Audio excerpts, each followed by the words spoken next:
మీరు కరెక్ట్గా ఇప్పుడు 3:30 అయిపోయింది. 1 గంటకు వెళ్ళుంటే 300 మంది లైన్లో నిల్చుంటారు అక్కడ. మీరు జస్ట్ ఒక 1.5 అవర్ బిఫోర్ వెళ్ళుంటే మీకు 300 మంది ఆ పంతులు గారు ఎలాంటి వాడు అని మీకు చెప్పేవారు. సార్ సాయికృష్ణకి సంబంధించి అసలు ఆయన ప్రొఫెషన్ ఏంటి, అందరూ కూడా మన పూజారి అని చెప్పి ఎందుకు అంటున్నారు, తర్వాత ఆ అమ్మాయికి సంబంధించిన పరిచయం ఎలా జరిగింది మీరు అనుకుంటున్నారు? పరిచయం ఏమీ లేదు, గుడికి వస్తూ ఉండేది అనుకుంటా ఆ అమ్మాయి. అక్కడే పరిచయం అన్న అన్న అన్న అని అన్న అని ఇవాళ పెళ్లి చేసుకుంటానంది. ఎంతవరకు కరెక్ట్ మీరే ఆలోచన చేయండి. ఎవరిలో తప్పు ఉంది? మా అబ్బాయిలో తప్పేం లేదే. నువ్వు అన్న అని పిలిచి నువ్వు నన్ను పెళ్లి చేసుకో అని చెప్తే ఈజ్ ఇట్ కరెక్ట్? ఇంకోటి అంటే ఇక్కడ మేనకోళ్ళు అని చెప్పేసి అని దాంట్లో లెటర్లో రాశాడు, మిస్సింగ్ లెటర్ అని చెప్పి తెలుస్తా ఉంది. మరి దాన్ని మనం ఏ విధంగా తీసుకోవాలి? అంటే మేనకోళ్ళు ఏదో విధంగా తీసుకోవడం కాదు సార్. జనరల్గా మనలో ఏంటంటే మన హిందూ సాంప్రదాయంలో మనకంటే వయసులో పెద్దవాళ్ళు ఆడవాళ్ళు కనిపించినప్పుడు అక్కయ్య గారు అంటాం. అక్కయ్య గారు అమ్మాయి ఏమవుతుంది? మేనకోళ్ళు అవుతుంది.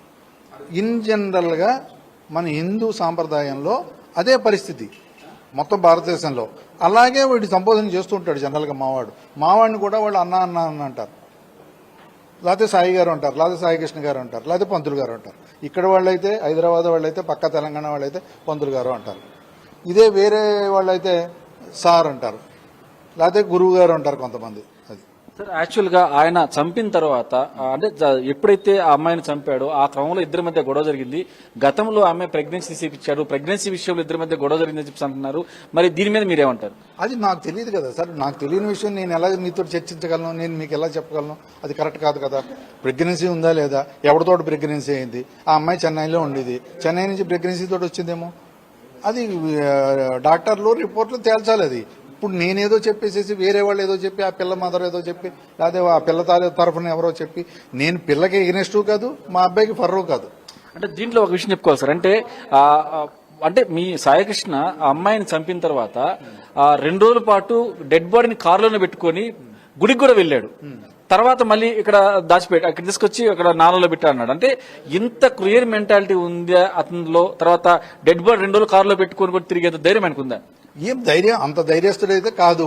మరి అది ఎలా జరిగింది, ఎందుకు జరిగింది అంటే నాకైతే తెలియదు కదా సార్. ఇప్పుడు చేసినవాడు వాడు, అది పోలీసులు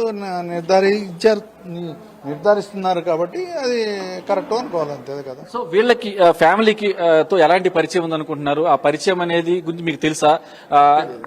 మాకు వాళ్ళిద్దరి మధ్యలో ఎటువంటి సంబంధం ఉందని మాకైతే ఎట్టి పరిస్థితిలో తెలియదు. తెలిస్తే ఎవడు ఎంకరేజ్మెంట్ చేస్తాడు?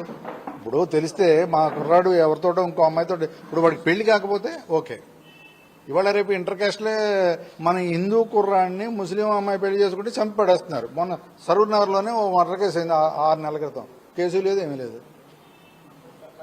అది చెప్తున్నా, ఒక మతం వాడు మతం పిల్లని మనం హిందూ వాడు పెళ్లి చేసుకుంటే అక్కడ ఆ పరిస్థితి వచ్చింది.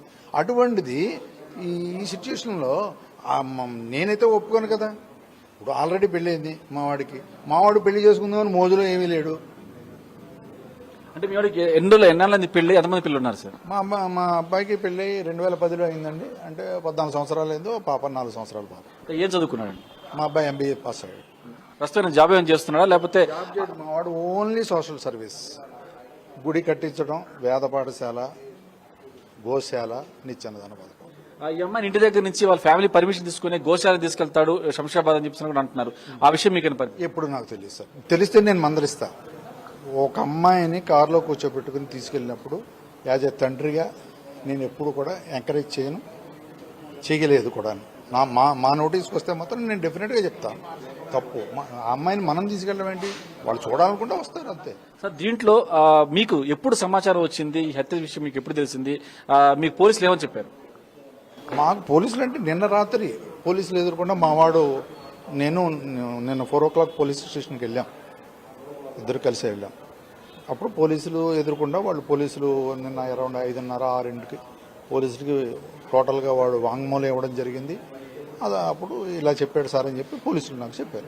సో హత్య విషయంలో ఎందుకు ఇంత దారుణంగా హత్య చేసి ఉంటాడని మీరు అనుకుంటున్నారు?